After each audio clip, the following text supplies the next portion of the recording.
Alignés sur le quai Antoine Ier, ces mécaniques sont prêtes à vrombir pour prendre le départ de l'Africa Eco-Race. Un rallye-raid tout-terrain dont le départ est donné pour la 4e année de Monaco.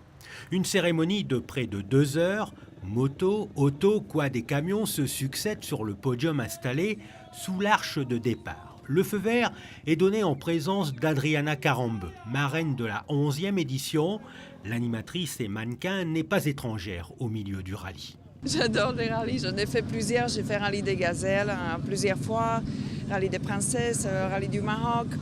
J'aime beaucoup, c'est depuis quelques années, depuis 10 ans je crois. C'est une aventure humaine formidable. J'aime bien aussi cette montée d'adrénaline. Je suis très compétitif.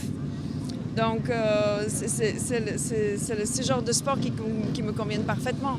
Après celui-là, je ne l'ai pas fait. C'est pour ça que j'ai le soif de le découvrir. J'aurais aimé partir avec eux, mais bon, j'ai ma petite fille qui m'attend à la maison, donc je ne veux pas le faire. Mais c'est formidable. J'aime les valeurs des sports comme ça. C'est les valeurs de convivialité, solidarité, partage, sportivité. Et puis vraiment aventure hors du commun. Au total, ce sont 166 concurrents de 28 nationalités différentes qui s'élancent de Monaco pour rallier 7, avant d'embarquer dans un bateau pour le Maroc. Parmi ces sportifs, Julie Vanneken, 3e participation consécutive à ce rallye, c'est aussi la seule femme engagée au guidon d'une moto. C'est un monde qui est solidaire et où il y a une grande communion. Les motards, ça va tout seul, c'est pas compliqué.